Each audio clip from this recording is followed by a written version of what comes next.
अरे बाबांनो, मी त्या विमानात नव्हतोच. माझं विमान हुकलं, असा आवाज कुठून तरी येईल, असं दिवसभर वाटत होतं. आता देखील असंच वाटतंय.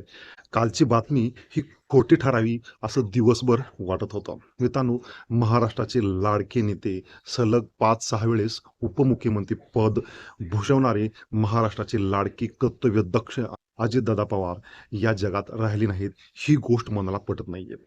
लाखो मेले तरी चालतील, परंतु लाखोचा पोशिंदा जगला पाहिजे, ही रीत किंवा ही म्हण तरी तुम्हाला माहिती आहे. राजकारणामध्ये बरीच लोकं येतात, बरीच लोकं जातात, बरीच लोकं मरतात. असा नेता जाणे ही राष्ट्राची हानी आहे, ही महाराष्ट्राची हानी आहे, ही आपल्या राज्याची हानी आहे, ही सर्वसामान्याची हानी आहे. कारण की उपमुख्यमंत्री अजितदादा पवार ही सर्वसामान्यांची संपत्ती होती, सर्वसामान्याचे नेते होते, आपल्यातील माणूस होता. माणूस कसाही असेल, परंतु माणूस हा कामाचा होता. प्रशासनावरची पकड, सर्वसामान्याची जाण